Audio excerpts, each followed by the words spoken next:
हमारे देश में बहुत सारे योद्धा और सपूत हुए हैं। इसका हम हर भारतवासियों को गर्व होना चाहिए। और उन योद्धाओं में से एक थे छत्रपति शिवाजी महाराज। शिवाजी उन योद्धाओं में से थे जो देश के लिए लड़े भी और जीते भी। उनकी उन महान वीरता को हमेशा याद रखा जाएगा। लेकिन दोस्तों, आज हम यहाँ बात करेंगे कुछ समय पहले हुई उस घटना की जिससे वीर शिवाजी की याद फिर से ताजा हो जाती है और हम भारतवासियों को गर्वित होने का और एक मौका मिलता है।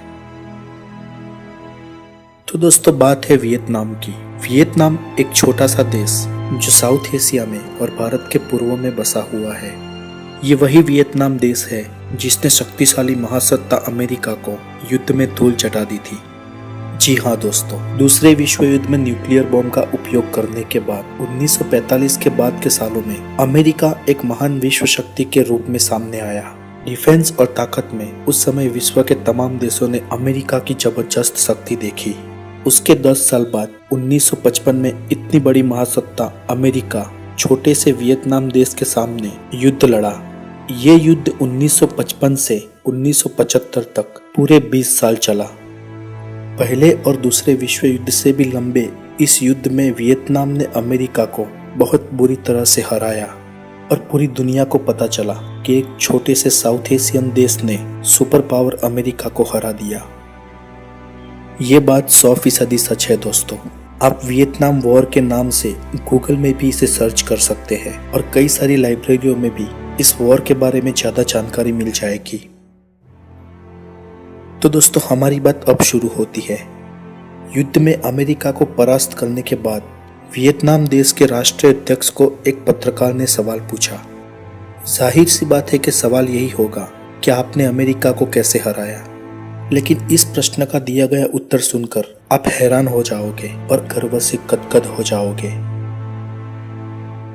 वियतनाम के राष्ट्रीय अध्यक्ष ने दिया हुआ जवाब ये था, सभी देशों से शक्तिशाली देश अमेरिका को हराने के लिए मैंने एक महान राजा का जीवन चरित्र पढ़ा था और उस जीवन चरित्र से मिली प्रेरणा और युद्ध नीति का उपयोग करके मैंने बहुत आसानी से इस युद्ध में विजय पा ली।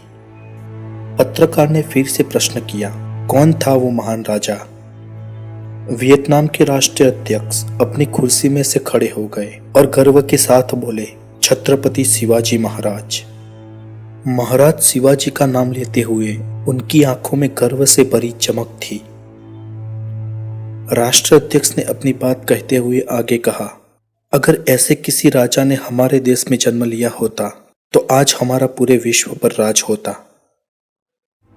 तो ये थी वियतनाम के युद्ध की और उसके बाद हुई प्रेस कॉन्फ्रेंस की बात। इस घटना के कुछ सालों बाद वो राष्ट्राध्यक्ष की मृत्यु हो जाती है। मृत्यु के बाद वियतनाम के उस राष्ट्रीय अध्यक्ष की समाधि पर उनकी मर्जी से लिखा हुआ है, शिवाजी महाराज के एक शिष्य की समाधि।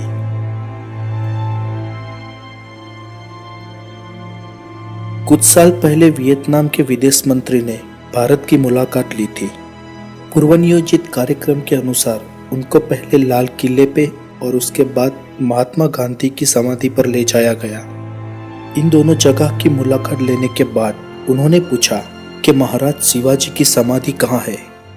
तब भारत सरकार के अधिकारी चकित हो गए और उन्होंने उनके सामने रायगढ़ का उल्लेख किया।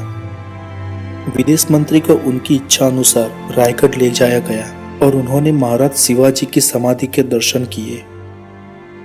समाधि के दर्शन करने के बाद वियतनाम के इस विदेश मंत्री ने समाधि के पास पड़ी कुछ मिट्टी को उठाया और एक रुमाल में लपेटकर अपने बैग में रखा। यहाँ पर एक भारतीय पत्रकार द्वारा मिट्टी बैग में रखने का कारण पूछा गया। तब विदेश मंत्री ने कहा कि ये मिट्टी एक महान राजा की है। इस मिट्टी को मैं अपने साथ अपने देश ले जाऊंगा और वहां पर अपने देश की मिट्टी में मिला दूंगा ताकि मेरे देश में भी ऐसे महान योद्धा पैदा हो और इस महान देश की मिट्टी को भी मेरे देश की मिट्टी का सम्मान मिले। तो दोस्तों, ये है भारत की मिट्टी की महानता। यहाँ पर सदियों से महान योद्धा होते रहे हैं और आगे भी होते रहेंगे।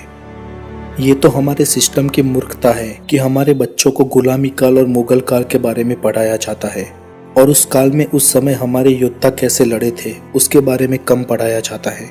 और उससे भी अधिक हजारों वर्ष पुरानी हमारी शौर्य की गाथाओं को बोलाया जा रहा है। और उस वीर योद्धा को और महाराज शिवाजी राव को हमारा कोटि कोटि प्रणाम।